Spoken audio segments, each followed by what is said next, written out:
ഇന്നത്തെ ചിന്തയ്ക്കായിട്ട് നമുക്ക് ഉത്തമഗീതത്തിൽ നിന്ന് നമുക്കൊരു വാക്യം വായിക്കാം. ഉത്തമഗീതം 4:16. ഉത്തമഗീതം 4:16 നാം ഇങ്ങനെ വായിക്കുന്നു: വടക്കൻ കാറ്റേ ഉണരുക, തെക്കൻ കാറ്റേ വരിക, എന്റെ തോട്ടത്തിൽ നിന്ന് സുഗന്ധം വീശേണ്ടതിന് അതിന്മേൽ ഊതുക. എന്റെ പ്രിയൻ തന്റെ തോട്ടത്തിൽ വന്ന് അതിലെ വിശിഷ്ട ഫലം ആസ്വദിക്കട്ടെ. വടതിക്കാറ്റ്, തെന്നിക്കാറ്റ് എന്നാണ് പഴയ ട്രാൻസ്ലേഷനിൽ. വടക്കൻ കാറ്റെ ഉണരുക, തെക്കൻ കാറ്റെ വരിക, എന്റെ തോട്ടത്തിൽ നിന്ന് സുഗന്ധം വീശേണ്ടതിന് അതിന്മേൽ ഊതുക. Awake, O north wind, and come, O south wind, blow upon my garden. Let its fragrance be wafted abroad. May my beloved come into his garden and eat its choice fruit. നമ്മുടെ ജീവിതത്തിന്റെ ഈ തോട്ടത്തിലേക്ക് വടക്ക് നിന്നുള്ള hot and biting north wind എന്ന് പറയാം, അല്ലെങ്കിൽ വടക്ക് നിന്നുള്ള ചൂടുള്ള ബുദ്ധിമുട്ടുള്ള കാറ്റ് അടിച്ചാലും തെക്ക് നിന്നുള്ള തണുപ്പും റിഫ്രഷ് ചെയ്യുന്ന ആ കാറ്റ് അടിച്ചാലും എന്റെ തോട്ടത്തിൽ നിന്ന് യജമാനന് അവിടെ നിന്ന് എന്റെ പ്രിയൻ തന്റെ തോട്ടത്തിൽ വന്ന് അതിലെ വിശിഷ്ട ഫലം ആസ്വദിക്കട്ടെ എന്നാണ് ഈ മണവാട്ടിയുടെ ഉത്തമഗീതത്തിൽ നിന്ന്, അല്ലെങ്കിൽ നാം ആഗ്രഹിക്കേണ്ടത്. ദൈവം നമ്മെക്കുറിച്ച് ആഗ്രഹിക്കുന്നതും അതാണ്. ഇത് ഈ രീതിയിലുള്ള ഈ കാറ്റിനെ അത് പരിശുദ്ധാത്മാവിനോടും ചേർത്ത് പറയാറുണ്ട്. ഈ പരിശുദ്ധാത്മാവ് നമ്മിൽ ഫലം ഈ രീതിയിൽ പുറപ്പെടുവിക്കുന്നതിനായിട്ട് പരിശുദ്ധാത്മാവിന്റെ രണ്ടു തരത്തിലുള്ള പ്രവർത്തനങ്ങളെയും ഇത് കാണിക്കാറുണ്ട്. പരിശുദ്ധാത്മാവ് എന്റെ വടക്ക് നിന്നുള്ള ആ പരിശുദ്ധാത്മാവിന്റെ കൺവിക്റ്റിംഗ് ഹോളി സ്പിരിറ്റ്, പരിശുദ്ധാത്മാവ് നമുക്ക് പാപബോധം വരുത്തുന്ന കൺവിക്റ്റിംഗ് ഹോളി സ്പിരിറ്റ്. പരിശുദ്ധാത്മാവിന്റെ മറ്റൊരു പ്രവർത്തനമാണ് നമ്മെ ആശ്വസിപ്പിക്കുന്നത്, നമ്മെ തണുപ്പിക്കുന്നത്, കംഫർട്ടിംഗ് ഹോളി സ്പിരിറ്റ്. അപ്പോ കൺവിക്റ്റിംഗ് ഹോളി സ്പിരിറ്റും കംഫർട്ടിംഗ് ഹോളി സ്പിരിറ്റ് ആണെങ്കിലും നമ്മിൽ നിന്ന് പ്രിയൻ നമ്മിൽ നിന്ന് ആഗ്രഹിക്കുന്നത് നമ്മിൽ നിന്ന് ഫലം പുറപ്പെടണം, നമ്മുടെ തോട്ടത്തിൽ നിന്ന് സുഗന്ധം വീശണം, നമ്മിൽ നിന്ന് ഫലം പുറപ്പെടുവിക്കണം എന്നാണ്. വളരെയധികം ദൈവവചനങ്ങൾ കേൾക്കുന്ന ഒരു കൂട്ടമാണ് നാം. പ്രത്യേകിച്ച് ഈ പ്രദേശത്തൊക്കും ഇല്ലാത്ത അളവിൽ ദൈവവചനം കേൾക്കുന്നത്, ദൈവവചനത്തിൽ പറഞ്ഞിരിക്കുന്നത് പോലെ നിത്യതയ്ക്ക് വേണ്ടി നമ്മെ ഒരുക്കുവാനായിട്ട് ഓരോ ദിവസവും രാവിലെയും നമുക്ക് സ്റ്റഡീസിലൂടെയും മറ്റ് കോൺഫറൻസിലൂടെയും ഒക്കെ വളരെ ആഴത്തിലുള്ള നമുക്ക് ഈ രീതിയിൽ ഫലം നമ്മിൽ പുറപ്പെടുവിക്കുവാൻ ഉതകുന്ന തരത്തിലുള്ള സുഗന്ധം നമ്മുടെ ജീവിതത്തിൽ നിന്ന് പുറത്തേക്ക് വരുവാൻ ഉതകുന്ന തരത്തിലുള്ള ദൈവവചനങ്ങളാണ് നാം ധാരാളം കേൾക്കുന്നത്.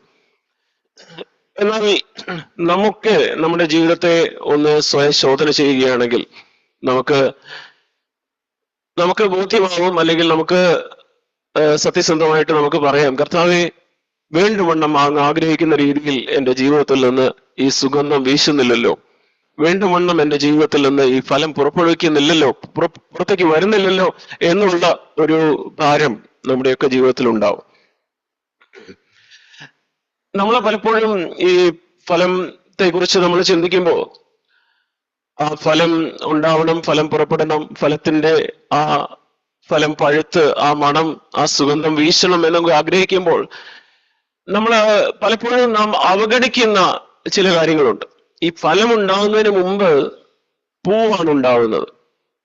ഒരു ചെടിയിൽ ആദ്യം പൂവുണ്ടായിട്ടാണ് പിന്നീടാണ് ഫലം ഉണ്ടാകുന്നത്. ഞങ്ങളുടെ വീടിന്റെ മുമ്പിൽ ഒരു തെങ്ങുണ്ട്. ആ തെങ്ങ് അത് ഇങ്ങനെ പൂക്കും. തെങ്ങിന്റെ ഇത് പൂക്കുന്ന ഉടനെ ഒക്കെ നോക്കി അമ്മയൊക്കെ പറയും, ഒത്തിരി നല്ല പൂവുണ്ട്, ഒത്തിരി പൂവുണ്ട്. അത് കുറച്ച് കഴിയുമ്പോഴാണ് നോക്കുമ്പോൾ കുറച്ച് കഴിയുമ്പോൾ ആ പൂവൊക്കെ കൊഴിഞ്ഞ് താഴെ പോയി. കുറച്ചൊക്കെ ആ പൂവുകൾ ചെറിയ തേങ്ങയുടെ ചെറിയ ഇതുണ്ടല്ലോ, അതിനെന്താ മച്ചിങ്ങയോ, മച്ചിങ്ങ ഉണ്ടായി. കുറച്ച് കഴിയുമ്പോൾ അതും താഴെ പോകുന്നു. കുറെ നാൾ കഴിയുമ്പോൾ പൂവൊക്കെ കണ്ട് സന്തോഷിച്ചു, മച്ചിങ്ങ കണ്ട് സന്തോഷിച്ചു, പക്ഷെ ഫലം ഇല്ല. അതുപോലെ ഒരു മിൽക്ക് ഫ്രൂട്ട് ഉണ്ട്, ഞാൻ ഇവിടുന്ന് ഹോം ഗ്രൗണ്ടിൽ നിന്ന് കൊണ്ടുവന്നത്. അതും നല്ല പൂ വരും, കുറച്ച് കഴിയുമ്പം നോക്കുമ്പം പൂവൊക്കെ താഴെ കിടക്കും, ആകെ ഒന്നോ രണ്ടോ ഫലം മാത്രം. ഈ തെങ്ങിന് അവിടെ അറിയാവുന്ന ആളുകൾ പറഞ്ഞു അത് എന്തൊക്കെയോ കീടങ്ങളാണ്, അപ്പൊ അതിന് ചില മരുന്ന് മുകളിലും താഴെയൊക്കെ അടിച്ചാലേ അത് ശരിയാവുള്ളൂ എന്നൊക്കെയാണ് അവർ പറഞ്ഞത്. നമ്മൾ ഈ ഉത്തമഗീതം 4-ാം അധ്യായത്തിന്റെ 16-ാം വാക്യമാണ് വായിച്ചത്. നമ്മൾ ഉത്തമഗീതം തന്നെ അതിന്റെ 2-ാം അധ്യായത്തെ 15-ാം വാക്യം നോക്കുക. 2-ാം അധ്യായത്തിന്റെ 15-ാമത്തെ വാക്യം.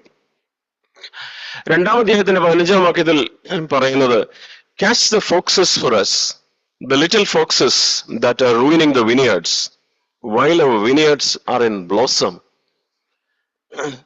ഞങ്ങളുടെ മുന്തിരിത്തോട്ടങ്ങൾ പൂത്തിരിക്കിയാൽ മുന്തിരിവള്ളി നശിപ്പിക്കുന്ന കുറുക്കന്മാരെ, ചെറു കുറുക്കന്മാരെ തന്നെ പിടിച്ചു തരുവീൻ. അപ്പൊ മുന്തിരിവള്ളി പൂത്തിട്ടുണ്ട്, പക്ഷെ ഈ പൂവ് പോരാ, പൂവിൽ നിന്ന് അത് ഫലമായി, ഫലം വിളഞ്ഞ് ഫലത്തിൽ നിന്നുള്ള ആ സുഗന്ധം വീശി ഫലം പ്രിയന് അത് പ്രയോജനമായി തീരണം. പക്ഷെ പലപ്പോഴും ഈ മുന്തിരിവള്ളി പൂക്കുമ്പോൾ തന്നെ ആ മുന്തിരിത്തോട്ടത്തിന്റെ ഇതിലൂടെ ഈ തെങ്ങിന് പൂവിനെ നശിപ്പിക്കുന്ന കീടങ്ങളെ പോലെ, അല്ലെങ്കിൽ അതിന്റെ മച്ചിങ്ങയെ തിന്നു കളയുന്ന കീടങ്ങളെ പോലെ ഈ മുന്തിരിവള്ളിയെ നശിപ്പിക്കുന്ന ചെറിയ കുറുക്കന്മാരുണ്ട്. ഈ മുന്തിരിവള്ളിയൊക്കെ ഇങ്ങനെ ഉണ്ട് പൂത്ത് കിടക്കുന്നെങ്കിലും അതിന്റെ ഇടയിൽ കൂടെ ഈ ചെറിയ കുറുക്കന്മാർ ഇങ്ങനെ സ്പീഡിൽ അങ്ങോട്ടും ഇങ്ങോട്ടും ഓടുമ്പോ ഈ മുന്തിരി വള്ളിയെല്ലാം കുലുങ്ങിയിട്ട് ഈ പൂവെല്ലാം താഴെ പോവും.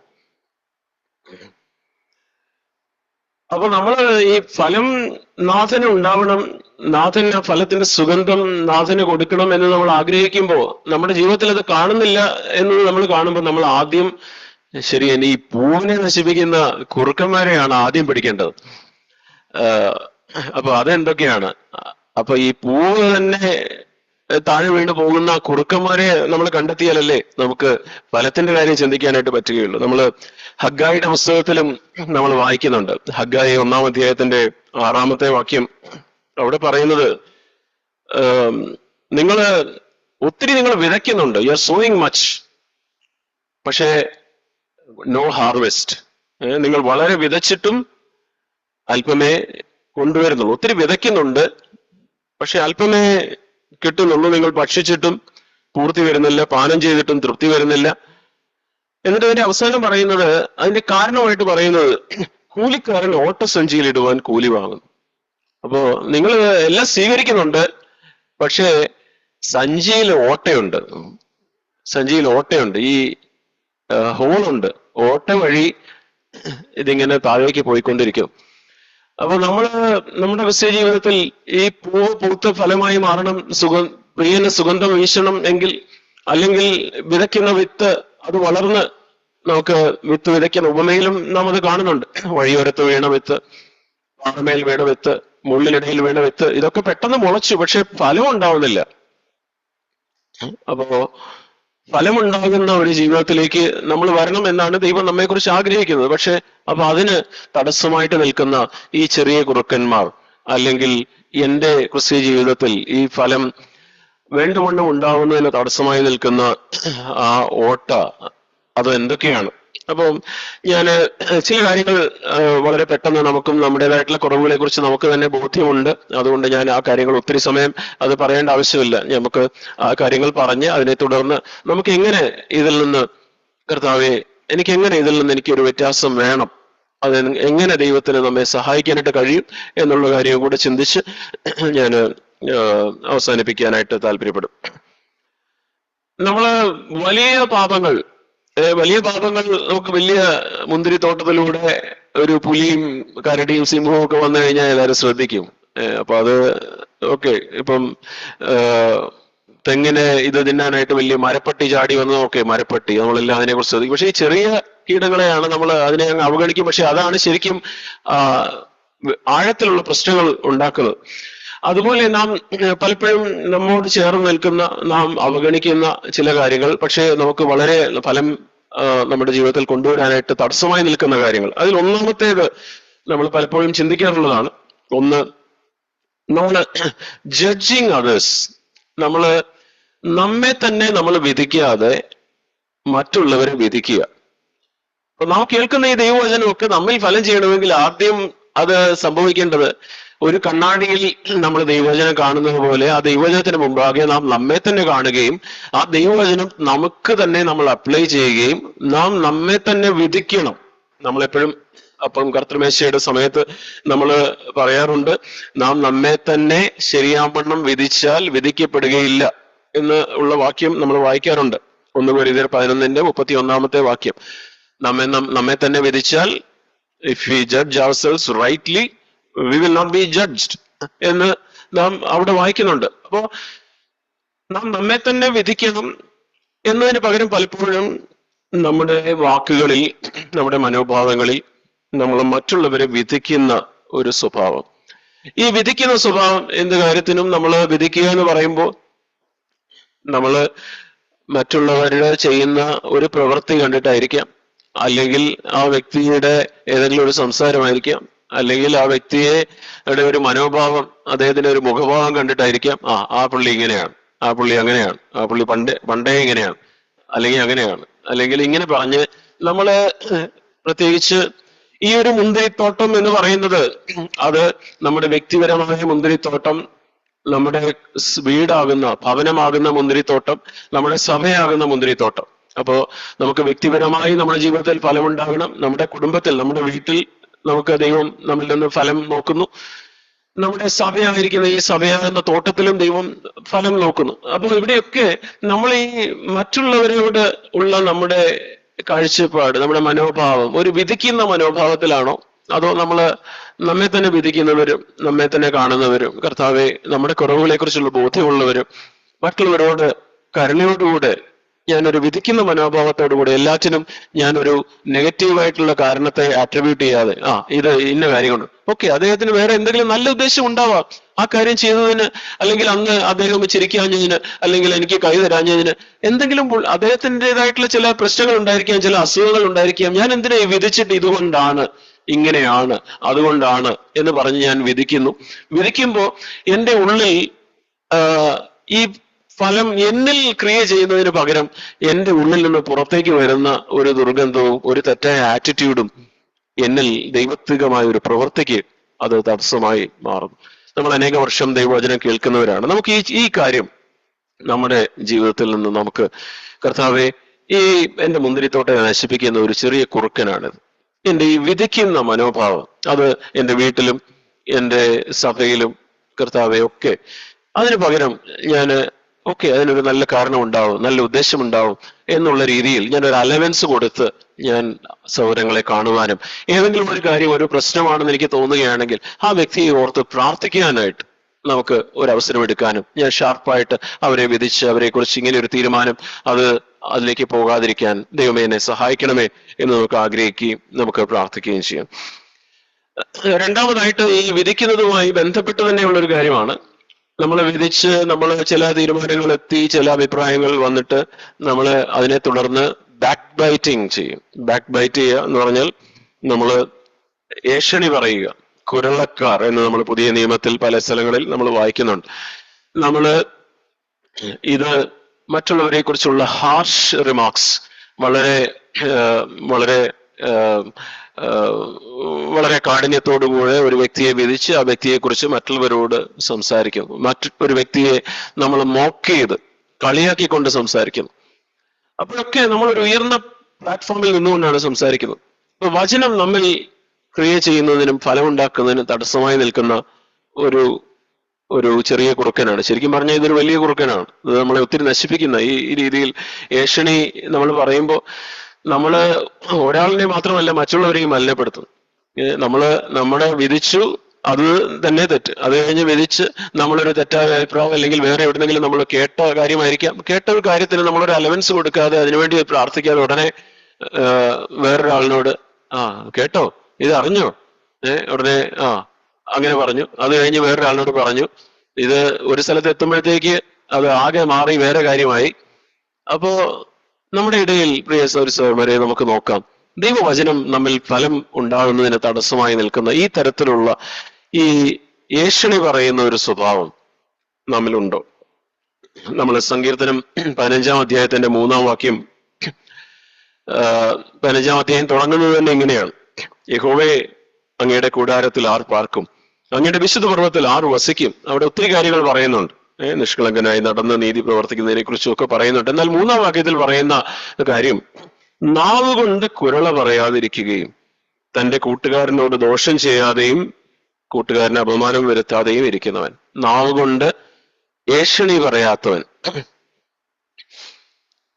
അവനാണ് ആ യഹോവയുടെ കൂടാരത്തിൽ അവിശുദ്ധ പർവ്വതത്തിൽ വസിക്കുന്നത് എന്ന് ആ വാക്യത്തിൽ വായിക്കുന്നു. അതുപോലെ റോമാലേഖനം 1-ാം അധ്യായത്തിന്റെ 30-ാം വാക്യം, റോമാലേഖനം 1-ാം അധ്യായത്തിലും നാം വായിക്കുന്നുണ്ട്, ദൈവത്തോട് നന്ദിയില്ലാത്ത, അല്ലെങ്കിൽ ദൈവത്തെ ഉചിതമാ വണ്ണം ദൈവത്തെ പരിജ്ഞാനത്തിൽ ധരിപ്പാൻ ഇഷ്ടമില്ലാത്ത ആളുകൾ, അവരെ ദൈവം നികൃഷ്ട ബുദ്ധിയിൽ ഏൽപ്പിച്ചു എന്നൊക്കെ പറഞ്ഞിട്ട് എന്നിട്ട് പല തിന്മകളെ കുറിച്ച് അവിടെ പറയുന്നു റോമാലേഖനം 1-ാം അധ്യായത്തിൽ. അപ്പോ പല തിന്മകളെ കുറിച്ച് പറയുന്നു: അസൂയ, കൊല, പിണക്കം, കപടം, ദുശീലം എന്നിവ തിങ്ങിയവർ എന്നൊക്കെ പറഞ്ഞിട്ട് ആ കൂട്ടത്തിൽ പറയുന്ന കാര്യം നോക്കുക. വളരെ ഗൗരവമായിട്ടുള്ള പാപമായിട്ട്, അതായത് ദൈവം വിട്ടുകളഞ്ഞ ആളുകളുടെ നിന്ന് ഉത്ഭവിക്കുന്ന വളരെ മോശമായ പാപങ്ങളായിട്ട് പറഞ്ഞിരിക്കുന്ന കൂട്ടത്തിൽ പറഞ്ഞിരിക്കുന്ന 30-ാം വാക്യം, കുരളക്കാർ, ഏഷണിക്കാർ. കുരളക്കാർ, ഏഷണിക്കാർ. എന്നിട്ട് അതിന്റെ അവസാന ഭാഗത്ത് പറയുന്നു, പുതുദോഷം സങ്കല്പിക്കുന്നവർ. എന്തെങ്കിലുമൊക്കെ ഇന്ന കാരണമാണെന്ന് കണ്ടെത്തി അവരെ വിധിച്ച് അവരെ കുറിച്ച് മറ്റുള്ളവരോട് പറയുക. അപ്പൊ ഇത് ദൈവവചനത്തിൽ രേഖപ്പെടുത്തിയിരിക്കുന്ന കാര്യങ്ങളാണ്. നാം എപ്പോഴും ചിലപ്പോൾ അവഗണിച്ചു പോകുന്ന കാര്യങ്ങളാണ്. കർത്താവേ, എന്റെ ജീവിതത്തിൽ ഈ രീതിയിലുള്ള ഏഷണി പറയുന്ന, അല്ലെങ്കിൽ പുതുദോഷം സങ്കല്പിച്ച് മറ്റുള്ളവരെ കുറിച്ച് ഒരു കരുണയില്ലാത്ത ഒരു മനോഭാവത്തിൽ ഞാൻ ഏഷണി പറയുന്ന ഒരു സ്വഭാവം എനിക്കുണ്ടോ? ഉണ്ടെങ്കിൽ കർത്താവേ, അതൊരു എന്റെ മുന്തിരിവള്ളിയെ നശിപ്പിക്കുന്ന, ഫലം കായ്ക്കുന്നതിന് തടസ്സമായി നിൽക്കുന്ന ഒരു ചെറിയ കുറുക്കനാണ്. എനിക്ക് അത് മാറണം എന്ന് നമുക്ക് ആഗ്രഹിക്കാം. മൂന്നാമതായിട്ട് നമുക്ക് ഉള്ള ഒരു ക്യൂരിയോസിറ്റി എന്ന് പറഞ്ഞാൽ മലയാളത്തില് ജിജ്ഞാസ എന്നാണ്. ജിജ്ഞാസ എന്ന് പറയുന്നത് ശരിക്കും പറഞ്ഞാൽ നമ്മളെപ്പോഴും പോസിറ്റീവായിട്ടാണ് നമുക്ക് തോന്നാറുള്ളത്. ജിജ്ഞാസ, നമുക്ക് ഒരു പഠിക്കുന്ന കാര്യത്തിൽ നമുക്കൊരു ജിജ്ഞാസ, അറിവിന് ഒരു പുതിയ നമ്മൾ പഠിക്കാനായിട്ടുള്ള താല്പര്യം വേണം. നമുക്കതുപോലെ വചനം വായിക്കുമ്പോൾ നമുക്കൊരു വചനം മനസ്സിലായില്ല എന്നുണ്ടെങ്കിൽ നമുക്ക് അത് മനസ്സിലാക്കണം. മറിഞ്ഞിരിക്കുന്ന കാര്യങ്ങൾ നമ്മൾ അത് കൂടുതൽ മനസ്സിലാക്കി, ദൈവമേ എനിക്കത് കാണിച്ചു തരണമേ എന്ന് പറഞ്ഞ് വചനം നമ്മൾ തിരയാനായിട്ട് നമുക്ക് ദൈവവചനത്തിൽ പറയുന്നുണ്ട്. നമുക്ക് ഭൗതികമായ കാര്യങ്ങളിൽ നമുക്ക് ആ രീതിയിലുള്ള നമുക്ക് അറിവൊക്കെ നമുക്ക് ഇങ്ങനെ ഒരു ജിജ്ഞാസ നമുക്ക് ആ രീതിയിൽ നമുക്ക് പഠനത്തിലും വചനം പഠിക്കുന്നതിലും ഒക്കെ നമുക്ക് ആവശ്യമുണ്ട്. പക്ഷെ ഇതൊരു നെഗറ്റീവായിട്ടുള്ള ഒരു ക്യൂരിയോസിറ്റി ഉണ്ട്. നെഗറ്റീവായിട്ടുള്ളൊരു ക്യൂരിയോസിറ്റി എന്ന് പറഞ്ഞാൽ, മറിഞ്ഞിരിക്കുന്ന ഒരു കാര്യം എനിക്കത് മറിഞ്ഞിരിക്കുന്നു, അത് ഞാൻ അറിയേണ്ട ആവശ്യമില്ല, പക്ഷെ എനിക്കത് അറിയാനുള്ള ഒരു ത്വര, എനിക്കത് അറിയണം, അത് അറിഞ്ഞേ പറ്റും. ഞാൻ പിന്നെയും ചോദിച്ച് അത് അറിയാനായിട്ട് ഉള്ള എൻ്റെ ശ്രമം. ഇത് പലപ്പോഴും നമ്മുടെ കൂട്ടായ്മയിലും നമ്മുടെ അന്യോന്യ ബന്ധങ്ങളിലുമൊക്കെ നമുക്ക് അത് വിള്ളലുകൾ സൃഷ്ടിക്കുകയും നമ്മുടെ ആത്മീയ ജീവിതത്തിൽ ഉള്ള ഒരു ഫലപ്രാപ്തിക്ക് അത് തടസ്സവുമാണ്. ഇപ്പൊ നമ്മുടെ സെയിന്റ് അഗസ്റ്റിൻ എന്ന് പറയുന്നത് ഒരു ദൈവഭക്തനായ മനുഷ്യനായിരുന്നു. നമ്മൾ പലപ്പോഴും നമ്മുടെ ഈ തരത്തിലുള്ള ഒരു ക്യൂരിയോസിറ്റി ഒരു വലിയ പാപമായിട്ട് നമ്മൾ കാണാറില്ല. എന്നാൽ സെയിന്റ് അഗസ്റ്റിൻ, അദ്ദേഹം നമ്മള് 1 യോഹന്നാൻ 2-ാം അധ്യായത്തിൽ നാം വായിക്കുന്നുണ്ടല്ലോ, ജഡമോഹം, കൺമോഹം, ജീവനത്തിന്റെ പ്രതാപം, ഈ കാര്യങ്ങൾ ഇത് ലോകത്തിൽ നിന്നുള്ളതാണ് എന്ന് പറഞ്ഞ് ആ രീതിയിൽ ഈ ജഡമോഹം, കൺമോഹം എന്ന് പറഞ്ഞ് ഈ കൺമോഹത്തെ എടുത്തിട്ട് ഈ സെയിന്റ് അഗസ്റ്റിൻ പറയുന്നത് എല്ലാ തരത്തിലുള്ള തെറ്റായ ക്യൂരിയോസിറ്റിയുടെയും അടിസ്ഥാനം ഈ കൺമോഹമാണ് എന്ന് ഈ സെയിന്റ് അഗസ്റ്റിൻ പറയാറുണ്ട്. അതായത് മറഞ്ഞിരിക്കുന്ന ഒരു കാര്യം അത് മറനീക്കി കാണാനായിട്ടുള്ള ഒരു ത്വര, ഒരു ആഗ്രഹം. നമ്മുടെ അന്യോന്യ കോൺവെർസേഷൻസിൽ നമുക്ക് എല്ലാ കാര്യങ്ങളും, ഒരു കാര്യം നമുക്ക് ഒരു കാര്യം എനിക്ക് ഇത്രയും ഞാൻ അറിഞ്ഞാൽ മതി. ഞാൻ ഓർക്കുന്നു കഴിഞ്ഞ ദിവസം ജോജി വേറെ നമ്മുടെ കേരളത്തിലല്ല മറ്റൊരു സ്ഥലത്തിലുള്ള ഒരു സഭയിലെ ഒരു സഹോദരൻ, ആ സഹോദരന് അവിടെ ചില പ്രശ്നങ്ങളുണ്ട്, നമ്മൾ എന്നാലും ഒന്ന് ശ്രദ്ധിക്കണം, അതുകൊണ്ട് ഈ സഹോദരന്റെ ഒരു കാര്യം ചില പ്രശ്നങ്ങളുണ്ട്, ശ്രദ്ധിക്കണം എന്ന് പറഞ്ഞു. അപ്പോ അത്രയും നമ്മളത്രയും അറിഞ്ഞാൽ മതി. അപ്പൊ ഉടനെ നമ്മുടെ അല്ല എന്നാലും എന്താ പ്രശ്നം എന്നറിയാനുള്ള ഒരു ആഗ്രഹം ഉണ്ടോ? അല്ലെങ്കിൽ അത് ആരാ എന്താണ്? ഓക്കെ, അപ്പൊ നമുക്ക് ഒരു കാര്യം ഓക്കെ, അപ്പൊ ഏതായാലും ദൈവം അങ്ങനെ കൂടുതൽ അറിയാനുള്ള ഒരു താല്പര്യത്തിൽ നിന്ന് ദൈവം ആ സമയത്ത് വിടുവെച്ചു. എന്നാലും അപ്പൊ ഞാൻ പറയുന്നത് ഈ രീതിയിൽ നമ്മൾ അന്യോന്യമുള്ള എന്ത് കാര്യങ്ങൾക്ക്, ചില കാര്യങ്ങൾക്ക് ഓക്കെ ഇത്രയും ഒരു കാര്യം എന്നോട് ഇത്രേ പറയാനുള്ളൂ, അതിനെക്കാട്ടിലും ഞാൻ കിഴിഞ്ഞ് ചോദിച്ച് അതിന്റെ കൂടുതൽ അറിയാനായിട്ടുള്ള നമ്മുടെ ഈ ഒരു ത്വര പലപ്പോഴും നമുക്ക് നമ്മുടെ അന്യോന്യ ബന്ധങ്ങളിൽ നമുക്ക് നമ്മുടെ ആത്മീയ വളർച്ചയ്ക്ക് ഫലം കൊടുക്കുന്നതിന് ഒരു തടസ്സമാണ്. നമ്മള് പ്രത്യേകിച്ച് ചെറുപ്പക്കാരൊക്കെ പലപ്പോഴും അത് ഫേസ് ചെയ്യും. പിന്നെ അവര് ജോലിക്ക് വേണ്ടി ശ്രമിക്കും, ജോലി കിട്ടിയോ, ജോലി കിട്ടിക്കഴിഞ്ഞാൽ എവിടെയാണ്, എന്താണ്, ഒത്തിരി കാര്യങ്ങളൊക്കെ നല്ല കാര്യങ്ങളുണ്ടെങ്കിൽ അവർ വന്ന് നിങ്ങളോട് പറയും. അപ്പോൾ അതിന് പകരം എല്ലാ കാര്യങ്ങളും നമ്മളിങ്ങനെ ചോദിച്ച് ഓക്കെ ആവശ്യത്തിന് ശമ്പളമൊക്കെ ഉണ്ടോ, അതായത് പിന്നെ ഇപ്പൊ പൊതുവെയൊക്കെ ശമ്പളം ഒരു കുറവാണ് കൊടുക്കുന്നത്. നമുക്ക് അറിയണം എത്രയാ.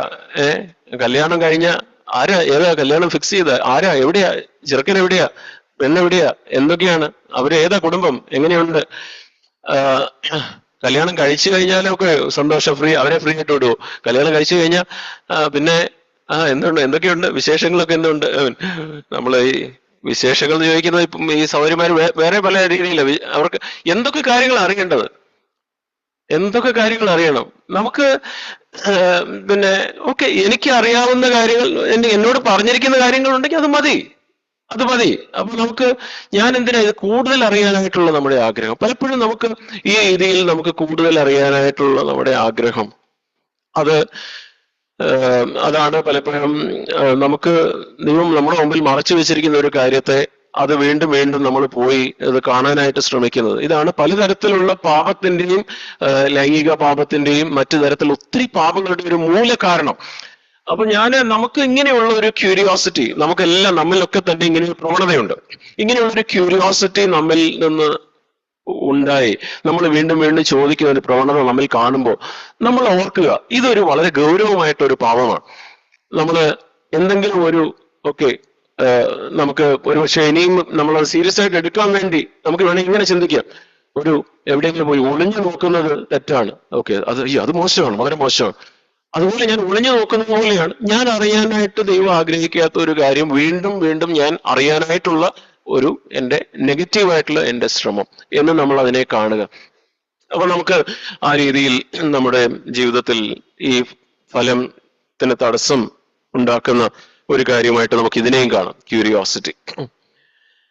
മറ്റൊരു നമ്മുടെ ജീവിതത്തിൽ പലപ്പോഴും നമ്മളെപ്പോഴും പറയാറുണ്ട്, എന്നാലും നമുക്ക് വേണ്ടുവണ്ണം ഫലം കായ്ക്കാനായിട്ട് നമ്മുടെ ജീവിതത്തിൽ തടസ്സമായിട്ട് നിൽക്കുന്നത് നമ്മുടെ ഒരു ഇൻസബോർഡിനേഷൻ, അല്ലെങ്കിൽ നമ്മുടെ ഒരു മത്സരം, അല്ലെങ്കിൽ മത്സര സ്വഭാവം, നമുക്ക് കീഴ്പ്പെടാനുള്ള ഒരു മനസ്സില്ലായ്മ. അത് വീട്ടിൽ ആണെങ്കിലും നമ്മുടെ ജോലി സ്ഥലത്താണെങ്കിലും സഭയിലാണെങ്കിലും നമ്മെ ആക്കി വെച്ചിരിക്കുന്ന ഏത് സ്ഥലത്തും നമുക്ക് ദൈവം നമ്മോട് ഒരു കാര്യം, ഓക്കെ ഇവിടെ നീ താണിരിക്കുക, ഇവിടെ നിന്നെ കുറിച്ച് ദൈവം ആഗ്രഹിക്കുന്ന രീതിയിൽ നീ ആയിരിക്കുക എന്ന് പറയുമ്പോൾ നമുക്ക് അവിടെ ഒന്ന് കീഴ്പ്പെട്ടിരിക്കാനായിട്ട് നമുക്ക് മനസ്സില്ല. അല്ലെങ്കിൽ ആ ദൈവം വെച്ചിരിക്കുന്ന അധികാരത്തിന് ഞാൻ മത്സരിക്കുന്നു. ഞാൻ അങ്ങനെ മത്സരിക്കുമ്പോൾ നമുക്ക് ഉടനെ അറിയാം ദൈവത്തിന്റെ കൃപ നമുക്ക് ലഭിക്കില്ല. നമ്മുടെ ജീവിതത്തിൽ ദൈവം ആഗ്രഹിക്കുന്ന രീതിയിലുള്ള ഒരു ഫലം നമ്മുടെ ജീവിതത്തിൽ ഉണ്ടാവുകയുമില്ല. നമ്മള് പിന്നെ ശമൂവേൽ പ്രവാചകൻ ശൗലിനോട് പറഞ്ഞ കാര്യം നമുക്ക് ഓർമ്മയുണ്ടല്ലോ, നമുക്കറിയാം. 1 ശമൂവേൽ 15-ാം അധ്യായത്തിന്റെ 23-ാം വാക്യത്തിൽ, അവിടെ 1 ശമൂവേൽ 15-ന്റെ-23 പറഞ്ഞത്, അവിടെ rebellion is like sin of witchcraft എന്നാണ് പറഞ്ഞിരിക്കുന്നത്. അപ്പൊ നീ മത്സരം അത് ആഭിചാര ദോഷം പോലെയും ശാഠ്യം മിഥ്യാപൂജയും വിഗ്രഹാരാധനയും പോലെയും ആകുന്നു എന്ന് ആ പ്രവാചകന്റെ വാക്കുകൾ നമുക്കത് ഓർക്കാനായിട്ട് കഴിയും. അപ്പോ ആ രീതിയിൽ എത്ര ഗൗരവത്തോടു കൂടിയാണ് ഈ മത്സരത്തെ നമ്മൾ കാണുന്നത്. പുതിയ നിയമത്തിലാണെങ്കിലും നമ്മൾ റോമാലേഖനം 13-ാം അധ്യായം നമ്മൾ വായിക്കുന്നു. റോമാലേഖനം 13-ാം അധ്യായത്തിന്റെ 1-2 വാക്യങ്ങൾ, ഏത് മനുഷ്യനും ശ്രേഷ്ഠാധികാരങ്ങൾക്ക് കീഴടങ്ങട്ടെ. ദൈവത്താൽ അല്ലാതെ ഒരു അധികാരവും ഇല്ലല്ലോ. ഉള്ള അധികാരങ്ങളോ ദൈവത്താൽ നിയമപ്പെട്ടിരിക്കുന്നു. ആകയാൽ അധികാരത്തോട് മറുക്കുന്നവൻ ദൈവവ്യവസ്ഥയോട് മറുക്കുന്നവരോ ശിക്ഷാവിധി പ്രാപിക്കും. അപ്പൊ ഞാനും ആ രീതിയിൽ നാം ഓരോരുത്തരും, അപ്പൊ നിങ്ങൾ മക്കളാണെങ്കിൽ മക്കളെ നിങ്ങൾ മക്കളായിരിക്കുമ്പോൾ, നിങ്ങൾ വീട്ടിലായിരിക്കുമ്പോൾ നിങ്ങളുടെ മാതാപിതാക്കൾക്ക് നിങ്ങൾക്ക് കീഴടങ്ങിയിരിക്കാനും അവരെ ബഹുമാനിക്കാനും അവരോട് മത്സരിക്കാതിരിക്കാനും നിങ്ങളുടെ ജീവിതത്തിൽ ഒരു ഫലമുണ്ടാവുന്നതിന് ദൈവം അത് ആഗ്രഹിക്കുന്നു. ഒരു കുടുംബ ബന്ധത്തിൽ സഹോദരിമാരെ, നിങ്ങളുടെ ഭർത്താക്കന്മാരോട് നിങ്ങൾ മത്സരിക്കാതിരിക്കുക, അവർക്ക് കീഴടങ്ങിയിരിക്കുക. ഒരു സഭാ ജീവിതത്തിൽ നമ്മൾ ആ രീതിയിലായിരിക്കുക. സഭയിൽ ഒരു ഉത്തരവാദിത്വമുള്ള ആളുകളാണെങ്കിലും ഞാനും ജോജി പറഞ്ഞു, എനിക്ക് എൻ്റെ കൂട്ടു സഹോദരങ്ങൾക്കും ഞാൻ കീഴ്പ്പെട്ടുന്ന ഒരു മനോഭാവം എനിക്ക് ഉണ്ടാവണം. അവർക്ക് മാത്രമല്ല, എനിക്ക് നമ്മുടെ മേൽ വെച്ചിരിക്കുന്ന ആത്മീയ അധികാരങ്ങൾക്ക്, അത് സാക്രമെന്റിനും നമ്മുടെ സീനിയർ ആയിട്ടുള്ള മറ്റു സഹോദരന്മാർക്കും ഒക്കെ അവർക്കൊക്കെ കീഴ്പ്പെടുന്ന ഒരു മനോഭാവം. അവരൊന്ന് പറയുമ്പോൾ അതിനെതിരെ മത്സരിച്ച് ഓക്കെ അങ്ങനെയല്ല, ഇങ്ങനെ വേണം. നമുക്ക് ചില കാര്യങ്ങൾ നമ്മുടെ അഭിപ്രായം നമുക്ക് പറയേണ്ടതുണ്ട്. പക്ഷെ നമ്മുടെ അഭിപ്രായം പറയുമ്പോഴും അവിടെ നമുക്ക് ഒരു കീഴ്പ്പെടുന്ന മനോഭാവത്തോടുകൂടെ, വിട്ടുകൊടുക്കുവാനുള്ള ഒരു മനോഭാവത്തോടുകൂടെ, ഒരു ഈൽഡ് ചെയ്യാനുള്ള ഒരു മനോഭാവത്തോടുകൂടെ, അല്ലെങ്കിൽ നമ്മുടെ ജീവിതത്തിൽ ഈ ഫലം, ദൈവം ആഗ്രഹിക്കുന്ന ഫലം നമ്മുടെ ജീവിതത്തിൽ ഉണ്ടാവുകയില്ല. അപ്പൊ നമുക്ക് ഇതും ഒരു വളരെ പ്രധാനപ്പെട്ട ഒരു കാര്യമാണ്. ഒരു മത്സര സ്വഭാവം, കീഴ്പ്പെടാൻ കഴിയാത്ത ഒരു സ്വഭാവം നമ്മുടെ ഫലം നശിപ്പിക്കുന്ന ഒരു ചെറിയ കുറുക്കനാണ്. നമ്മള് അഞ്ചാമത്തെ കാര്യം, നമ്മുടെ ആകാംക്ഷയും ആകാംക്ഷയല്ല, നമ്മുടെ വിചാരങ്ങൾ, വറി, ആങ്സൈറ്റി, നിരാശ, ഇങ്ങനെയുള്ള കാര്യങ്ങൾ. നമ്മൾ ദൈവത്തിലുള്ളൊരു വിശ്വാസത്തിലും ആശ്രയത്തിലും നമ്മുടെ മുമ്പോട്ട് പോയാൽ മാത്രമേ ആ ദൈവത്തിന്റെ സൂര്യപ്രകാശം ഒക്കെ നമ്മുടെ ഈ തോട്ടത്തിലേക്ക് വീശി ഈ തോട്ടത്തിൽ നിന്ന് ഫലം കഴിക്കാനായിട്ട് കഴിയുള്ളൂ. അല്ലാതെ നമ്മൾ എപ്പോഴും ഇങ്ങനെ ഒരു വിചാരപ്പെട്ട് ആകാംക്ഷ ഭരിതരായി നമ്മുടെ ആത്മീയ ജീവിതത്തെക്കുറിച്ചും ഭൗതിക ജീവിതത്തെക്കുറിച്ചും ഒക്കെ ആശങ്കകളും ഭയങ്ങളും ആകാംക്ഷയും നിറഞ്ഞ് വിചാരങ്ങളും നിറഞ്ഞിരുന്നാൽ നമ്മുടെ ജീവിതത്തിൽ ഈ ഫലപ്രാപ്തി ഉണ്ടാവുകയില്ല, ഫലം പുറപ്പെടുവിക്കാനായിട്ട് പറ്റുകയില്ല. അപ്പൊ നമ്മൾ പലപ്പോഴും നീ ഒരു വ്യക്തിയെ അടിക്കുന്നത് അത് തെറ്റാണ്, അത് ഒരിക്കലും ചെയ്യാൻ പാടില്ല, അല്ലെങ്കിൽ ഇവൻ കോപിക്കുന്നത് തെറ്റാണ് എന്നും നമ്മൾ പറയും. മോഹിക്കുന്നത് അത് തെറ്റാണ്. പക്ഷെ വിചാരപ്പെടുന്നത് അത് നമുക്ക് സാധാരണ ഉള്ളതല്ലേ എന്നുള്ള രീതിയിൽ നമ്മൾ അതിനെ അങ്ങ് അവഗണിക്കും. വിചാരപ്പെടുന്നതിനെ നമ്മൾ അവഗണിക്കും. പക്ഷെ എത്ര ഗൗരവത്തോടു കൂടിയാണ് യേശു ക്രിസ്തു പർവ്വത പ്രസംഗം, മത്തായി 5, 6, 7 എന്ന് പറയുന്നത് പർവ്വത പ്രസംഗമാണ്. ഈ പർവ്വത പ്രസംഗത്തിൽ കർത്താവ് വളരെ പ്രാധാന്യത്തോടുകൂടെ പല ആവർത്തി പറഞ്ഞിരിക്കുന്ന ഒരു പ്രയോഗമാണ് വിചാരപ്പെടരുത്. മത്തായി 6-ാം അധ്യായം 25 മുതൽ 34 വരെയുള്ള വാക്യങ്ങൾ നോക്കുക. മത്തായി 6-ാം അധ്യായം 25 മുതൽ 34 വരെ. അപ്പോ അവിടെ 25-ാം വാക്യത്തിൽ നമ്മൾ വായിക്കുന്നു, എന്ത് ഉടുക്കും, എന്ത് കുടിക്കും, എന്ത് ഉടുക്കും എന്ന ശരീരത്തിനായിക്കൊണ്ട് വിചാരപ്പെടരുത് എന്ന് പറയുന്നു. 25-ാം വാക്യം. അത് കഴിഞ്ഞ് ആകാശത്തിലെ പറവകളെ നോക്കുവിൻ എന്നൊക്കെ പറഞ്ഞു. എന്നിട്ട് 27-ാം വാക്യത്തിൽ തുടങ്ങുന്നത് തന്നെ വിചാരപ്പെടുന്നതിനാൽ തന്റെ നീളത്തോട് ഒരു മുഴം കൂട്ടുവാൻ നിങ്ങൾ ആർക്ക് കഴിയും. അത് കഴിഞ്ഞ് 28-ാം വാക്യത്തിൽ വീണ്ടും പറയുന്നു, ഉടുപ്പിനെ കുറിച്ച് വിചാരപ്പെടുന്നത് എന്ത്. അത് കഴിഞ്ഞിട്ട് പുല്ലിനെ ദൈവം പരിപാലിക്കുന്നു എന്നൊക്കെ പറഞ്ഞിട്ട് അതിനെ തുടർന്ന് അല്പവിശ്വാസികളെ ഇങ്ങനെ ഇന്നുള്ളതും നാളെ അടുപ്പിലിടുന്നതുമായ വയലിലെ പുല്ലിനെ ദൈവം ഇങ്ങനെ ചമയിക്കുന്നു എങ്കിൽ അല്പവിശ്വാസികളെ എന്നൊക്കെ പറഞ്ഞിട്ട് വീണ്ടും 31-ാം വാക്യത്തിൽ ആകയാൽ നാം എന്ത് തിന്നും, എന്ത് കുടിക്കും, എന്ത് ഉടുക്കും എന്നിങ്ങനെ നിങ്ങൾ വിചാരപ്പെടരുത്. എന്നിട്ട് വീണ്ടും 34-ാം വാക്യം, അതുകൊണ്ട് നാളേക്കായി വിചാരപ്പെടരുത്. കുറച്ച് വാക്യങ്ങളാണ്. ഈ കുറച്ച് വാക്യങ്ങൾക്കിടയിൽ എത്ര പ്രാവശ്യമാണ് കർത്താവ് പറയുന്നത് വിചാരപ്പെടരുത്, വിചാരപ്പെടരുത്, വിചാരപ്പെടരുത്, വിചാരപ്പെടരുത്. വിചാരപ്പെടുന്നത് കൊണ്ട് എന്താണ് പ്രയോജനം എന്ന് പറയുന്നു. പക്ഷെ നമ്മൾ ആ വാക്യത്തെ നമ്മൾ ഗൗരവമായിട്ട് എടുക്കുന്നുണ്ടോ? കർത്താവെ എനിക്ക് എന്റെ ജീവിതത്തിൽ ഇപ്പൊ പ്രശ്നങ്ങളുണ്ട്. ഒരു പക്ഷെ ഒരു ആത്മീയമായിട്ടുള്ള ഒരു കാര്യമായിരിക്കാം, ഞാൻ ആഗ്രഹിക്കുന്നു, അത് മുമ്പോട്ട് നടക്കുന്നില്ല. അതിനെ നമ്മളൊരു വിചാരത്തിനപ്പുറത്ത് എനിക്കൊരു കൺസേൺ വേണം. ശരിയാണ്, എനിക്കൊരു കൺസേൺ വേണം. പക്ഷെ അതൊരു ഒരു ചിന്ത വേണം. പക്ഷെ അത് ആകുല ചിന്തയാവാൻ പാടില്ല. ഒരു കൺസേൺ വേണം. പക്ഷെ ആ കൺസേൺ ഞാനിങ്ങനെ ഒരു ആകുലത്തിലേക്കും വിചാരപ്പെടുന്നതിലേക്കും മാറി എന്റെ വിശ്വാസം നഷ്ടപ്പെട്ട് ഞാൻ എപ്പോഴും അതിനെക്കുറിച്ച് ഇങ്ങനെ, അപ്പൊ ആ ഫലം നമ്മിൽ റൂട്ട് ചെയ്ത് നമ്മിൽ നിന്ന് ഫലം മുകളിലേക്ക് വരാനായിട്ട് തടസ്സമായി മാറും.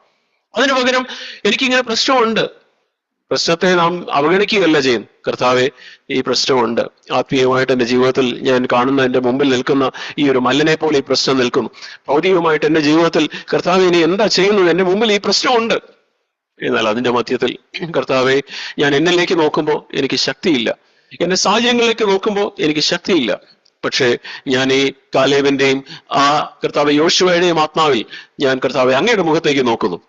അല്ലെങ്കിൽ ദാവീദ് ഗോലിയാത്തിനെ കണ്ട ആ ആത്മാവിൽ ഞാൻ നോക്കുന്നു. ദാവീദ് ഗോലിയാത്തിനെ കണ്ടപ്പോ എല്ലാവരും മല്ലനെ കണ്ട് ഇത്ര വലിയവൻ എന്ന് പറഞ്ഞ് പേടിച്ച് നിൽക്കുമ്പോ ദാവീദ് നോക്കിയപ്പോ കർത്താവ് നിന്നാൽ ദൈവത്തിൽ ആശ്രയിച്ച് ദൈവത്തിന്റെ നാമത്തിൽ ഞാൻ വരുന്നു. ഞാനിപ്പോ ഈ ഗോലിയാത്തിനെയല്ല ഞാൻ കാണുന്നു, ഈ മല്ലനെയല്ല ഞാൻ കാണുന്നു, ഞാൻ ദൈവത്തിന്റെ ശക്തിയെ ഞാൻ കാണുന്നു. എന്റെ ഈ പ്രശ്നത്തെ, എന്നെ വീണ്ടും വീണ്ടും അലട്ടുന്ന ഈ പ്രശ്നത്തെ, അതിനപ്പുറത്ത് എന്നെ സഹായിക്കാൻ കഴിയുന്ന ദൈവത്തിന്റെ ശക്തിയെ ഞാൻ കാണുന്നു.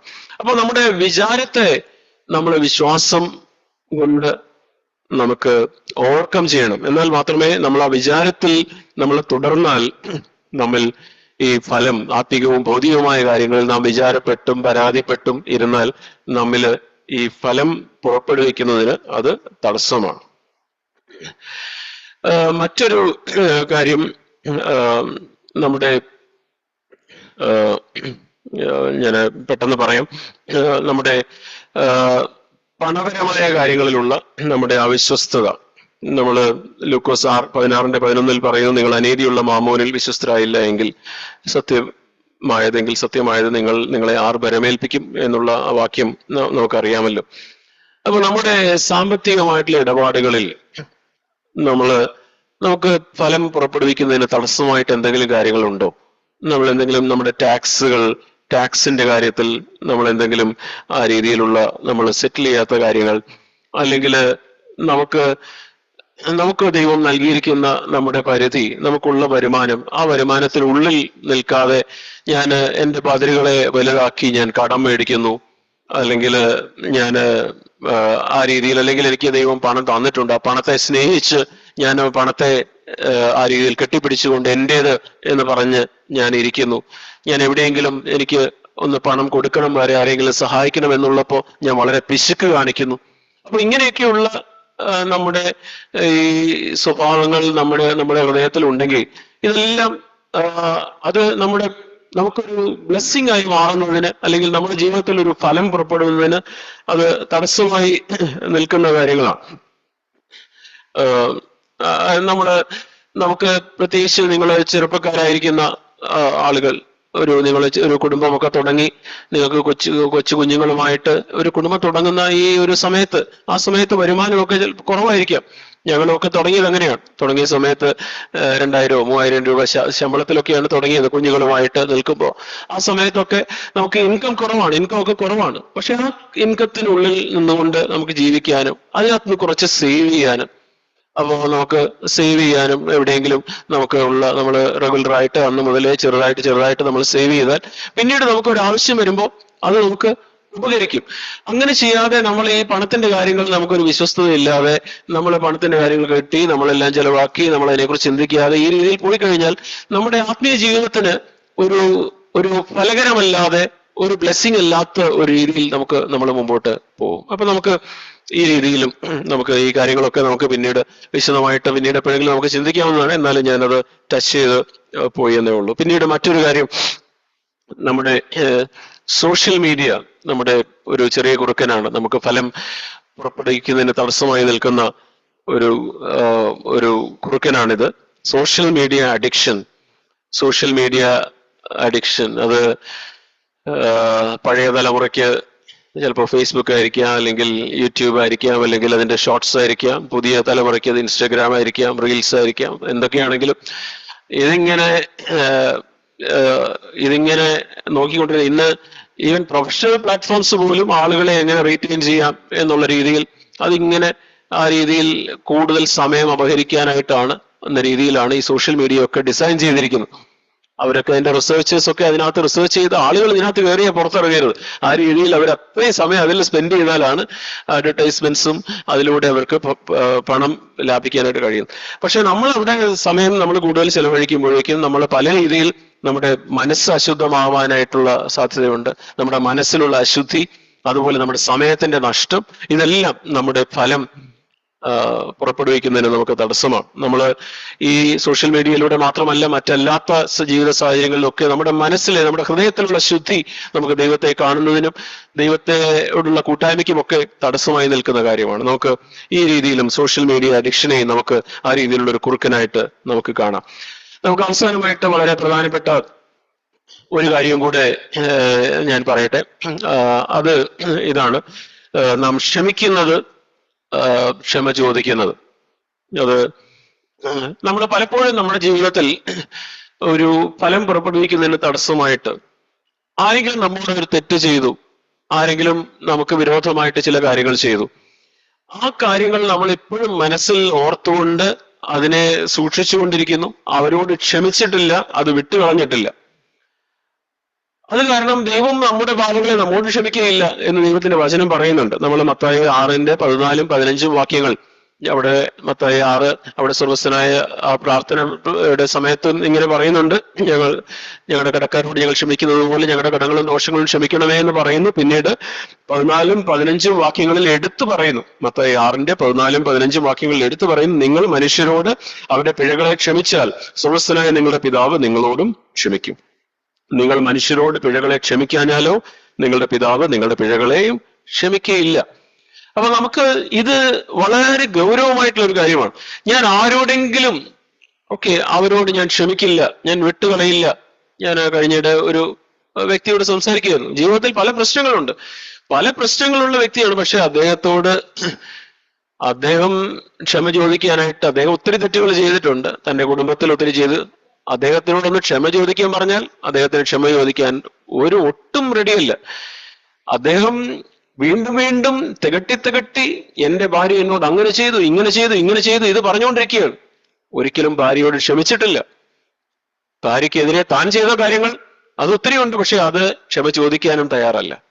നമുക്ക് എങ്ങനെയാണ് ജീവിതത്തിൽ ഫലമുണ്ടാവുക, ജീവിതത്തിൽ മുമ്പോട്ട് പോകുവാനായിട്ട് കഴിയുക, ദൈവത്തിന് ഒരു തുറവി കൊടുക്കുവാനായിട്ട് എങ്ങനെ കഴിയും? പ്രിയ സഹോദരന്മാരെ, നമ്മുടെ ജീവിതത്തിൽ വളരെ നമുക്ക് ഗൗരവമായിട്ട് എടുക്കാം. ഏതെങ്കിലും ഒരു വ്യക്തിയോട് നമ്മുടെ ഉള്ളിൽ ഇപ്പോഴും ഞാൻ കയ്പായിട്ട് ചിന്തിക്കുന്ന, കയ്പ് സൂക്ഷിക്കുന്ന, വിദ്വേഷം സൂക്ഷിക്കുന്ന ഏതെങ്കിലും ഒരു വ്യക്തി ഉണ്ടോ? അവര് വളരെ ബുദ്ധിമുട്ടുള്ളൊരു കാര്യമായിരിക്കാം നിങ്ങൾക്കെതിരെ ചെയ്തത്. നമുക്ക് ഹൃദയപൂർവ്വം അവരോട് ക്ഷമിച്ചിട്ടുണ്ടോ? അത് മാത്രമല്ല, നാം ചെയ്ത തെറ്റുകൾക്ക് നാം ആരോടെങ്കിലും ക്ഷമ ചോദിക്കാറുണ്ടോ? നമ്മളവിടെ മത്തായി 5:24 നമ്മളത് വായിക്കുന്നു. ഒന്നാമത് ചെന്ന് സഹോദരനോട് നിരന്നു കൊള്ളുക, പിന്നെ വന്ന് നിന്റെ വഴിപാട് കഴിക്കാം. നമുക്ക് നമ്മുടെ ജീവിതത്തിൽ മുമ്പോട്ട് പോകണമെങ്കിൽ നമ്മൾ ആദ്യം നമുക്ക് ഏതെങ്കിലും ഒരു വ്യക്തിയോട് നിരക്കാനായിട്ടുള്ള കാര്യമുണ്ടെങ്കിൽ അവിടെ നമ്മുടെ ഈഗോ, നമ്മുടെ നിഗളമൊക്കെ വിട്ടുകളഞ്ഞ് അവരോട് ചെന്ന്, സഹോദരൻ എനിക്ക് തെറ്റിപ്പോയി, സഹോദരി എനിക്ക് തെറ്റിപ്പോയി, നമ്മുടെ വീട്ടിൽ ഭാര്യ അല്ലെങ്കിൽ ഭർത്താവിനോട് അല്ലെങ്കിൽ മക്കളോട് അല്ലെങ്കിൽ പേരൻസിനോട് എനിക്ക് തെറ്റിപ്പോയി, എന്നോട് ക്ഷമിക്കണം എന്ന് പറയുക. നമ്മിൽ ഫലം ഉളവാകുന്നതിന് ഇതൊരു നല്ല ഇമ്പോർട്ടൻ്റ് ആയിട്ടുള്ള ഒരു കാര്യമാണ്. നമ്മൾ ചെയ്യാതിരിക്കുമ്പോൾ നമ്മൾ ഡ്രൈ ആവും, നമ്മിൽ ഫലമില്ലാതിരിക്കും. ഞാൻ ഒത്തിരി കാര്യങ്ങൾ ഇപ്പൊ പറഞ്ഞു, 8 കൂട്ടം കാര്യങ്ങൾ പറഞ്ഞു. ഇതൊക്കെ പറയുമ്പോൾ നമ്മളും ഒക്കെ ഇത് കേട്ടിട്ട് ഇതൊക്കെ ഒത്തിരി കാര്യങ്ങൾ എൻ്റെ ജീവിതത്തിലും ഉണ്ടല്ലോ, ഇതെങ്ങനെ ശരിയാവും, നമ്മെ കൊണ്ട് കഴിയുമോ എന്നുള്ളൊരു ചിന്തയാണെങ്കിൽ നമ്മൾ നേരത്തെ വായിച്ച നമ്മളെ ഉത്തമഗീതത്തിൽ നിന്ന് നമ്മൾ തുടങ്ങിയെടുത്ത് തന്നെ നമുക്ക് ഇതിന്റെ ഒരു സൊല്യൂഷൻ നമുക്ക് കാണാനായിട്ട് കഴിയും. അവിടെ കാണുന്നത് അതിന്റെ 2-ാം അധ്യായത്തിന്റെ 16-ാം വാക്യം. ഉത്തമഗീതം 2-ാം അധ്യായത്തിന്റെ 16-ാം വാക്യത്തിൽ അവിടെ നമുക്ക് ആ പ്രിയനോടുള്ള ഒരു അടുത്ത ബന്ധത്തിലേക്ക് ഈ മണവാട്ടിക്ക്, യേശുവിനെയും കാരത്തേക്ക് പ്രിയനോടുള്ള ഒരു ഒറ്റ ബന്ധത്തിലേക്ക്, ഒരു അടുത്ത ബന്ധത്തിലേക്ക് അവൾ വരുന്നതിനെ കുറിച്ച് നമ്മൾ അവിടെ കാണുന്നു. അതിന്റെ തൊട്ടടുത്ത വാക്യം അവിടെ പറയുന്നത്, my beloved is mine and I am his. അപ്പൊ പ്രിയനോടുള്ള ഒരു ബന്ധം, എന്റെ പ്രിയൻ എനിക്കുള്ളവൻ, ഞാൻ അവനുള്ളവൾ എന്ന് ഈ പ്രിയ പറയുന്നു. നമുക്ക് ഈ രീതിയിലുള്ള പല കുറുക്കന്മാരെ നമുക്ക് കാണുവാനും, നമ്മൾ പരിശുദ്ധാത്മാവിന്റെ ഒരു പ്രവർത്തനത്തെ കുറിച്ച് പറഞ്ഞത് പരിശുദ്ധാത്മാവിന്റെ കൺവിക്ഷനും പരിശുദ്ധാത്മാവിന്റെ കംഫർട്ടും. അപ്പോൾ നമുക്ക് പരിശുദ്ധാത്മാവിന്റെ ഒരു കൺവിക്ഷൻ ഉണ്ടെങ്കിൽ മാത്രമേ നമുക്ക് പല കാര്യങ്ങളെ കുറിച്ച് നമുക്ക് ബോധ്യം വരികയുള്ളൂ. അപ്പൊ ഇതെല്ലാം നമുക്ക് പ്രിയനോടുള്ള ഒരു ബന്ധം, വ്യക്തിപരമായ ഒരു ബന്ധം നമുക്കുള്ളപ്പോ മാത്രമാണ് കർത്താവിന് പലപ്പോഴും പല കാര്യങ്ങളും നമ്മോട് സംസാരിക്കാനായിട്ട് കഴിയുന്നത്. പ്രത്യേകിച്ച് നമ്മെ പോലുള്ള ഒരു ചർച്ചില് നമ്മൾ ഒത്തിരി മെസ്സേജസ് നമ്മൾ കേൾക്കുന്നുണ്ട്, ഡെയിലി ഡിവോഷൻ കിട്ടുന്നുണ്ട്. പക്ഷെ പ്രിയ സഹോദരന്മാരെ, നിങ്ങൾക്ക് വ്യക്തിപരമായിട്ട് ദൈവവചനം വായിക്കാനോ ധ്യാനിക്കാനോ, കർത്താവ് എന്നോട് സംസാരിക്കണമേ, എന്നോട് ഇടപെടണമേ എന്നുള്ള രീതിയിൽ ഈ കഴിഞ്ഞ ആഴ്ചയിൽ എന്തെങ്കിലും ദൈവം വ്യക്തിപരമായിട്ട് നിങ്ങളോട് സംസാരിക്കുകയോ ഇടപെടുകയോ എന്തെങ്കിലും ചെയ്തിട്ടുണ്ടോ? നിങ്ങളെ എന്തെങ്കിലും ഓർമ്മിപ്പിച്ചിട്ടുണ്ടോ? നമുക്കില്ലെങ്കിൽ നമ്മൾ അറിയാതെ ഒരു ലാഘവ ഇതിലേക്ക് പോവുകയാണ്. നമുക്ക് കർത്താവിനോടുള്ളൊരു ബന്ധത്തിലേക്ക് വരാനായിട്ട് ദൈവം നമ്മെ ആഹ്വാനം ചെയ്യും. ഈ മണവാട്ടിയുടെ ജീവിതത്തിലും ഈ കർത്താവിനോടുള്ള ബന്ധത്തിലുള്ള ഒരു വളർച്ച നമുക്ക് കാണാനായിട്ട് കഴിയും. നമ്മളിവിടെ ഈ രണ്ടാം അധ്യായത്തിന്റെ 16-ാം വാക്യത്തിൽ നമ്മൾ കാണുന്നത്, എന്റെ പ്രിയൻ എനിക്കുള്ളവൻ, ഞാൻ അവനുള്ളവൾ എന്നാണ്. അപ്പൊ ഇതിന്റെ 6-ാം അധ്യായത്തിലും ഇതേ കാര്യം തന്നെ ആവർത്തിക്കുന്നുണ്ട്. 6-ാം അധ്യായത്തിന്റെ 3-ാം വാക്യം ഞാൻ ഇന്നലെ മറ്റോ ഞാനിത് വായിച്ചപ്പോഴാണ്, കഴിഞ്ഞ ദിവസം ഇത് വായിച്ചപ്പോഴാണ് ഈ രണ്ടും തമ്മിലൊരു വ്യത്യാസമുണ്ട് എന്ന് ആ ശ്രദ്ധയിൽപ്പെട്ടത്.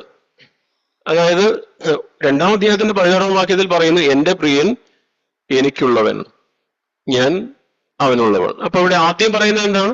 എന്റെ പ്രിയൻ എനിക്കുള്ളവൻ. അപ്പൊ നമുക്ക് അത് വേണമെങ്കിൽ പറയാം, നമ്മുടെ ക്രിസ്തീയ ജീവിതത്തിൽ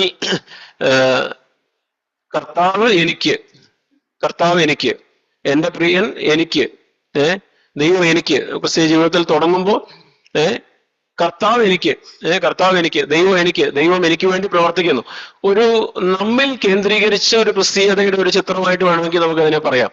എന്റെ പ്രിയൻ എനിക്കുള്ളവൻ, ഓക്കെ, അതിനോട് ചേർന്ന് ഞാൻ അവനുള്ളവർ. പക്ഷേ അത് കഴിഞ്ഞ് ഈ മണവാട്ടി പല ജീവിത സാഹചര്യങ്ങളിലൂടെ കടന്നുപോയി. അവൾ പ്രിയനോട് 5-ാം അധ്യായത്തിൽ പ്രിയൻ വന്ന് മുട്ടി, പക്ഷേ അവള് തുറന്നില്ല, പ്രിയനെ കാണാതെ പോയി, പ്രിയനോടുള്ള ഒരു സെപ്പറേഷൻ വന്നു. അതെല്ലാം കഴിഞ്ഞ് പല സാഹചര്യങ്ങളിലൂടെ കടന്നുപോയി അവൾക്ക് പ്രിയനോടുള്ള ഒരു ശരിയായ ബന്ധത്തിലേക്ക് അവൾ കടന്നു വന്നു. ശരിയായ ബന്ധത്തിലേക്ക് കടന്നു വന്നിട്ട് ഈ 6-ാം അധ്യായം നോക്കുക. 6-ാം അധ്യായത്തിന്റെ 3-ാം വാക്യത്തിൽ പറയുന്നത്, I am my beloved's and my beloved is mine. അത് നേരെ തിരിഞ്ഞു. അവിടെ പറയുന്നത്, ഞാൻ എന്റെ പ്രിയനുള്ളവൾ, എന്റെ പ്രിയൻ എനിക്കുള്ളവൻ. അത് രണ്ടാമതാ പിന്നെ പറയുന്നത്. എന്റെ പ്രിയൻ എനിക്കുള്ളവൻ, എന്റെ കർത്താവ് എനിക്ക് എന്നുള്ളത് രണ്ടാമതാണ്. ഞാൻ എന്റെ കർത്താവിന്, ഞാൻ എന്റെ പ്രിയനുള്ളവൾ. കർത്താവെ, എന്റെ ജീവിതം അങ്ങേക്ക് പ്രസാദം വരുത്തുന്ന ഒരു ജീവിതം, എന്റെ ജീവിതം അങ്ങേക്ക്, മൈ ലൈഫ്. കർത്താവെ, ഞാൻ എന്റെ പ്രിയനുള്ളവൻ, ഞാൻ എന്റെ പ്രിയനുള്ളവൾ എന്നുള്ള ഒരു ബോധ്യത്തിലേക്ക്, കർത്താവിനോടുള്ള ഒരു വ്യക്തിപരമായ ബന്ധം.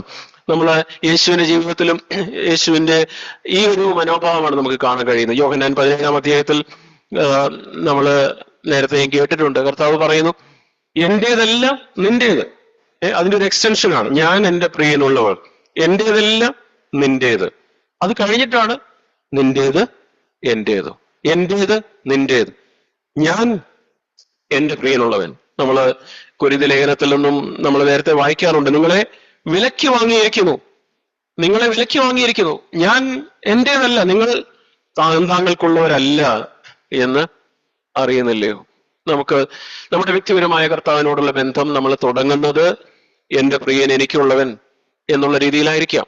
എന്നാൽ അതിനെ തുടർന്ന് വീണ്ടും, കർത്താവെ, എനിക്ക് അങ്ങയോട് ഒരു അടുത്ത ബന്ധം, എനിക്ക് എന്റെ ഒറ്റ ജീവിതം, കർത്താവെ, അത് അങ്ങേക്ക് ഫലം പുറപ്പെടുവിക്കുന്ന, എന്റെ ഈ തോട്ടത്തിൽ നിന്ന് അങ്ങേക്ക് സുഗന്ധം വീശുന്ന ഒരു തോട്ടമായി എനിക്ക് മാറണം. കർത്താവെ, എനിക്ക് അങ്ങയോടുള്ള ഒരു വ്യക്തിപരമായ അടുപ്പം എനിക്ക് വേണം. എനിക്ക് എപ്പോഴും സെക്കൻഡ് ഹാൻഡ് ആയിട്ട് ആളുകളിൽ നിന്ന് കിട്ടുന്ന ദൈവവചനം മാത്രം പോരാ. കർത്താവ്, എനിക്ക് ഓരോ ദിവസവും ഈ ദൈവവചനം വായിക്കണം. ആ ദൈവവചനത്തിലൂടെ എന്നോട് അങ്ങ് സംസാരിക്കണം. എനിക്ക് എന്നോട് വ്യക്തിപരമായിട്ട് എന്നോട് ഇടപെടണം. എന്നെ ചില കാര്യങ്ങൾ ഓർപ്പിക്കണം. ആ പ്രിയന്റെ ശബ്ദം കേൾക്കാനും, ആ പ്രിയന്റെ ശബ്ദത്തിന് ചെവി കൊടുക്കാനും, ആ പ്രിയന്റെ ശബ്ദത്തിനനുസരിച്ച് നമ്മുടെ കാത് ആ രീതിയിൽ നമ്മൾ ട്രെയിൻ ചെയ്യാനും ഒക്കെ നമ്മൾ തുടങ്ങുമ്പോഴാ നമുക്ക് എന്റെ പ്രിയൻ ഉള്ളവളാണ്. എന്റെ ജീവിതം എന്റെ പ്രിയന്, എന്റെ ഫലം പ്രിയന് അത് മധുരകരമായിരിക്കണം. ആ സുഗന്ധം പ്രിയന് അത് മനോഹരമായിരിക്കണം എന്ന് നമ്മുടെ ഹൃദയത്തിലും ഒരു താല്പര്യം ഉണ്ടാവുകയുള്ളൂ. നമുക്ക് പ്രിയ സൗരസൗരന്മാരെ, നമുക്കിത് ആഗ്രഹിക്കാം. പ്രിയ കുഞ്ഞുങ്ങളെ, നിങ്ങളൊക്കെ ആ രീതിയിൽ ദൈവവചനം വായിക്കാറുണ്ടോ? അല്ലെങ്കിൽ കുറച്ച് സമയം നിങ്ങളൊക്കെ ദൈവവചനം ധ്യാനിക്കാറുണ്ടോ? കർത്താവെ, എന്നോട് സംസാരിക്കണേ. എന്റെ മണവാളനാണല്ലോ, എന്റെ പിതാവാണല്ലോ, എന്നോട് സംസാരിക്കണമേ. എന്റെ കുറവുകൾ എനിക്ക് ഓർപ്പിച്ചു തരണേ. കർത്താവെ, അത് കാണുമ്പോൾ നമ്മൾ ഇവിടുന്ന് പറയുന്നതിന് മുമ്പ് തന്നെ നിങ്ങൾക്ക് ചില കാര്യങ്ങൾ, ഇത് ഈ ചെറിയ കുറുക്കന്മാർ എന്റെ മുന്തിരിത്തോട്ടത്തെ നശിപ്പിക്കുന്നതാണ് എന്നുള്ളൊരു ബോധ്യം നിങ്ങൾക്ക് ലഭിക്കും. അപ്പൊ നിങ്ങൾക്ക് തന്നെ ആ കാര്യത്തെ നിങ്ങളുടെ ജീവിതത്തിൽ നിന്ന് മാറ്റാനായിട്ട് കഴിയും. അപ്പോൾ നമുക്ക് രണ്ടാമതായിട്ട് ഒരു സൊല്യൂഷനും കൂടെ, അതായത് ഒന്ന്, നമുക്ക് ഇതിൽ നിന്ന് നമുക്ക് മാറാനായിട്ട് കർത്താവുമായിട്ടുള്ള ഒരു വ്യക്തിപരമായ അടുപ്പം, കർത്താവുമായിട്ടുള്ള ഒരു വ്യക്തിപരമായ ബന്ധം, അത് നമ്മിൽ കേന്ദ്രീകരിച്ച ഒരു ജീവിതത്തിന് പകരം കർത്താവിൽ കേന്ദ്രീകരിച്ച ഒരു ജീവിതത്തിലേക്കുള്ള ഒരു മാറ്റം, ഇതാണ് ഇതിന്റെ ഒരു സൊല്യൂഷനായിട്ട് നമുക്ക് ഈ ഭാഗത്തിൽ നിന്ന് തന്നെ കാണാനായിട്ട് കഴിയും.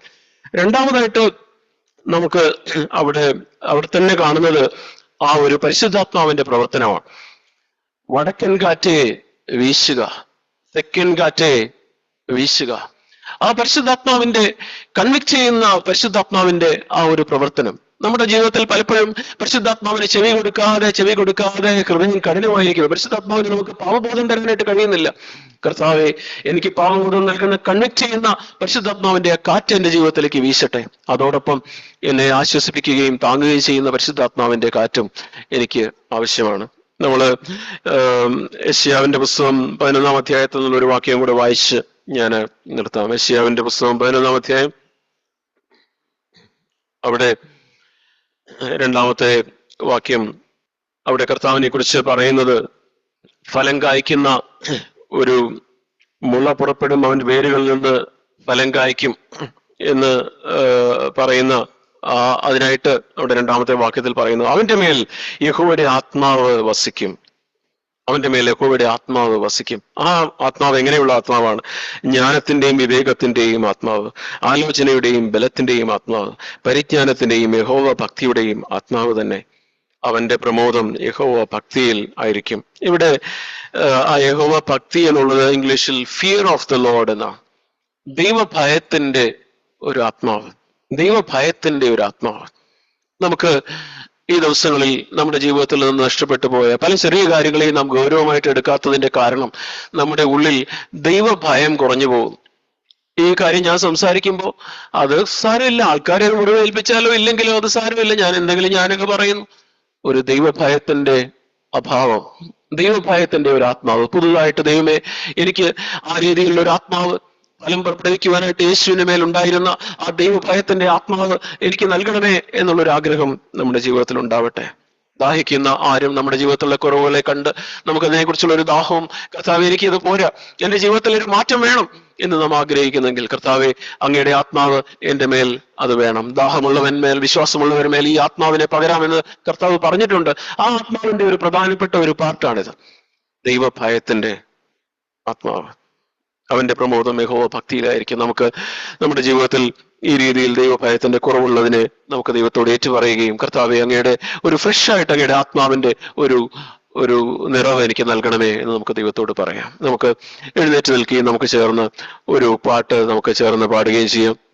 ശുദ്ധി ചെയ്യും ജ്വാലയാകും ക്രിസ്തു, ചൊരിക അഗ്നിയെ ഞങ്ങളിൽ എന്നുള്ള ഗാനം നമുക്ക് പാടാം. നമ്മുടെ ഉള്ളത്തിലേക്ക് കർത്താവിന്റെ ആത്മാവിനെ ആ കാറ്റ് വീശി നമ്മുടെ ഫലത്തിൽ നിന്ന്, കർത്താവെ നമ്മുടെ തോട്ടത്തിൽ നിന്ന് ഫലം പുറപ്പെടുവിക്കണം. സുഗന്ധം വീശട്ടെ കർത്താവെ, അങ്ങേക്ക് പ്രസാദമുള്ള ഫലം എന്റെ ജീവിതത്തിൽ നിന്നും പുറപ്പെടട്ടെ.